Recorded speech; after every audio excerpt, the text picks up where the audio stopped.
a Roberts dwi, swyddog addysg Esgobaeth Bangor. Bosib bod rei yn chi wedi'n nghyfarfod i pen nes i ddod i'r ysgolion ar hyd llwybr cadfan ac ar hyd llwybr cybuseiriol. A mi fuon ni'n gwneud stampiau fel hyn a rhai o ysgolion Bangor nath greu stampiau ar gyfer y gadeirlan. Wel, mae'n dod yn ddiwedd eich cyfnod chi yn yr ysgol a eisiau cymryd y cyfle yma dwi i ddymuno'n dda i chi ar eich cyfnod nesaf cyffroes chi yn yr ysgol uwchradd. Mae'n amser lle ydych chi'n llawn cyffro, ond hefyd wrach efo lot o gwestiynau a phryderon. Siaradwch efo'ch gilydd, cefnogwch eich gilydd, edrychwch ar ôl eich gilydd, a phob bendith i chi yn yr ysgolion uwchradd.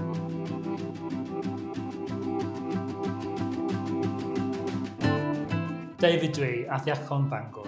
It's my great privilege to work alongside all the local churches and a lot of the schools. And this is a shout out to Ysgol Llangolynnin, Encai, Porthafelin, Sanshaw, Llandagai, Caetop, Aveynol, Tregath, Maesincla, Llandorog. I've been into some of your schools. In fact, I used to be a governor in some of your schools. And I know how hard you've all been working as you get ready for a big change, moving to a different school, to another season in your life. I've moved a lot in my life. My dad was in the forces. We moved all the time when I was a kid. And sometimes I hated it, having to meet new people, having to learn new things. But it always worked out okay.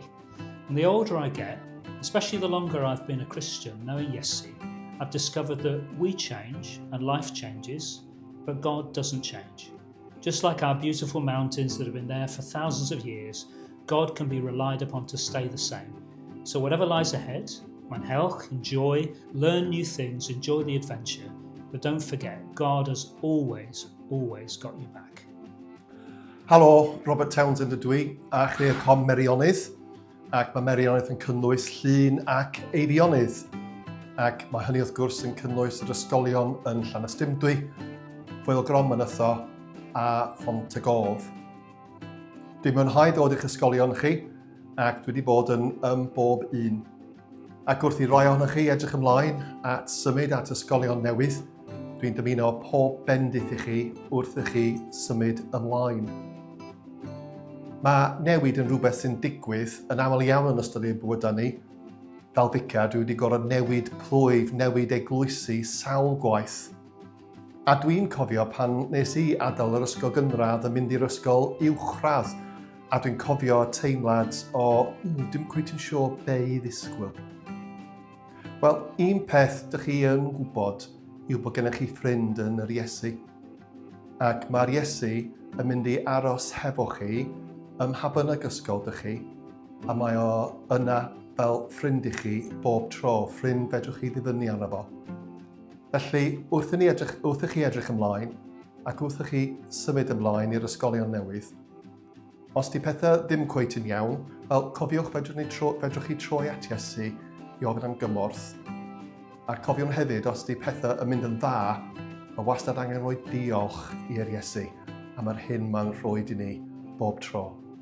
Felly, cofiwch hynny a phob bendith i chi gyd yn y dyfodol. Helo plant blwyddyn 6. John Harvey dwi, ach Diocon Ynys Môn. And I'm very proud to be standing next to this banner that a number of you will have actually worked on.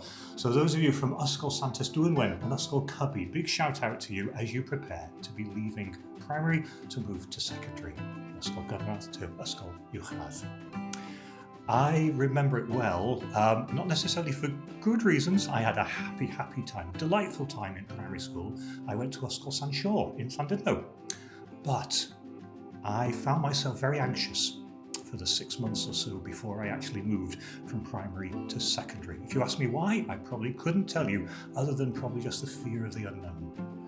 But everything that I learnt in primary school then, and that I know that you will have learnt so much about in primary school as well, about being kind, about being considerate, about looking after each other, those are the lessons that really saw me through in this big time of transition. So look after each other, my friends. Take care of each other. Do the little things, as St. David said. Love one another, as Jesus reminded us constantly. And may life be the joy and the journey for you that this banner is about, the journey of life in the company of God, in the presence of Christ, with the constant presence of the Holy Spirit with us. Safe journeying. Have a great summer and a wonderful next term.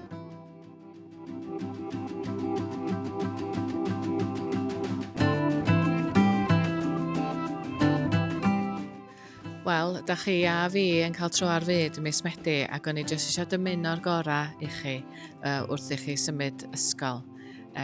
Dwi, fytha chi, yn cael dechrau newydd a dechrau swydd newydd achos fyddai'n dechrau fel esgob yma mis Medi hefyd. A dwi eisiau jyst rhannu rhyw negas bach i chi. Eseia 41:10. Paid bod ag ofn achos dwi gyda ti. Paid dychryn fi ydy dy dduw di. Dwi'n dy nerthu di ac yn dy helpu di. Dwi'n dy gynnal di ac yn dy achub di efo fy llaw dde. Ac dwi'n meddwl bod hwnna, na reid y Beibl lawr on, yn negas rili braf i ni gyd pan da ni yn symud ac yn newid. A yn jyst eisiau chi wybod, cofiwch, da chi wedi cael dechreuad da yn eich ysgol gynradd. A cofiwch fydd Duw efo chi rwan wrth chi fynd i'r ysgol uwchradd. A cofiwch, peidiwch ag anghofio eich ysgol chi a peidiwch anghofio'r Eglwys yng Nghymru.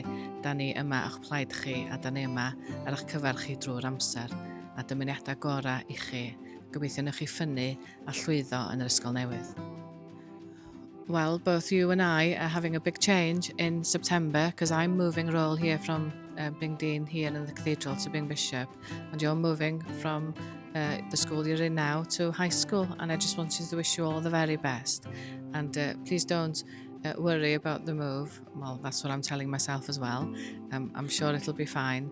And remember, you've had a great start in your church school, and remember that God will go with you into the high school, and remember that we're always here for you too in the church in Wales if there's anything you ever need. And remember that God is always there for you. Good luck, wishing you all the best.